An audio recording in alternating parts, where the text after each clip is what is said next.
Now, I've got the system down to one page. I'm always fanatical, like I said, to simplify it where everybody understands exactly what you're trying to do, and then that they can transfer this thing. We're out there recruiting unlimited numbers of dadgum people.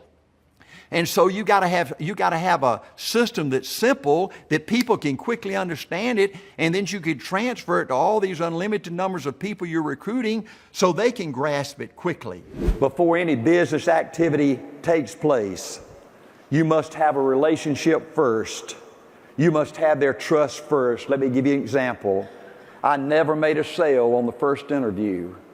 I understand some of you people do that. It's just almost... I can't even comprehend somebody doing something like that, you know? I mean, I was just a football coach. I never had anybody really train me. I sort of trained myself, you know? But I said, you know, I don't want somebody to walk in my house and put pressure on me to buy something and all this kind of crap, you know? I never made a sale for 20 years on the first interview. The purpose of the first interview is to build a relationship. You want to go in there dressed not like an insurance agent, but like a coach, right?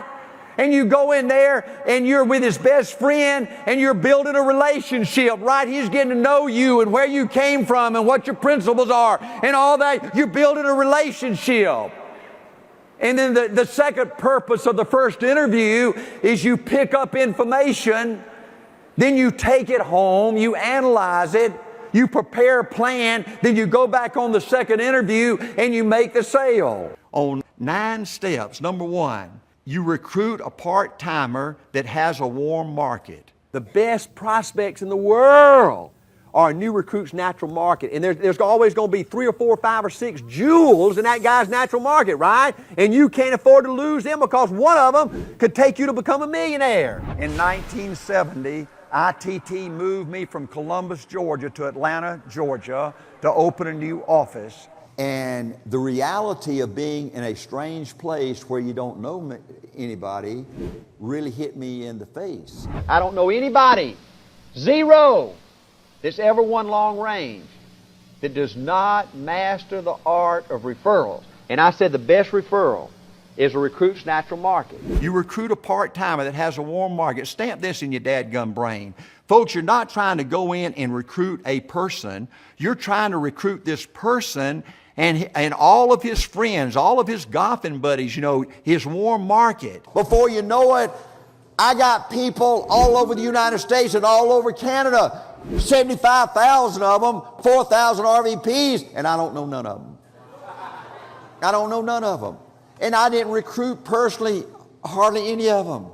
The new recruit's job is to set up an appointment with his warm market or his best friend. Now that job is to get you in the home, right? Now see, it ain't like prospecting cold for me to call Bob Weisson, who we're best friends right now. I say, Bobby, I got somebody I want you to meet. He'll say, Art, is he trying to sell me? So I said, Bobby, shut up. And look, when you go, right, I mean, you can, right, so it ain't like calling some stranger right on the phone, right?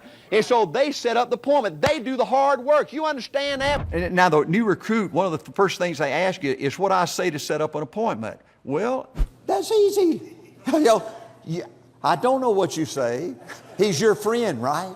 You say whatever you got to say to set up an appointment, right? Number 3, the new recruit goes with you so you don't get lost. Important if you got no sense of directions like me. He's in right over here in your passenger seat, right? And he said, turn here, turn left. And he said, boy, you're going to love this guy. He's unbelievable. Will you get him on board? He ought to be a stud today. And so you ain't got time to be nervous, right? Number 4, you go in the back door. Now that's simplistic, and a lot of times, you know, most of the time you probably go in the front door. But just I want to make sure everybody grasps the idea that it's easy to set up an appointment, that they go with you so you don't get lost. We're going to go in the back door. And before I know it, we're already there. We're pulling in the driveway. We don't stop at the front door. We go to the back of the house. We get out of the car. We walk up to the back door. He don't even knock on the door. He opens the door. He goes in the house and he says, Joe, Mary, this is Bill. And we just walk on in. We walk not to the living room, we walk to the den. And all of a sudden the kids come piling out and they're jumping on Uncle Bill, right? And then Mary comes out and Joe comes out. We sit there and we start talking, right? Step number 5, the new recruit is going to act as a cheerleader. You know, I'm the expert. You know, I'm the field trainer. I'm going to be there talking about the opportunity, talking about the crusade, talking about the products, you know. He's there just to cheer me on. And then boy, you over there giving asset management presentation, he's over there cheering, ain't this great, this is wonderful, man, you'd be stupid not to do this, right?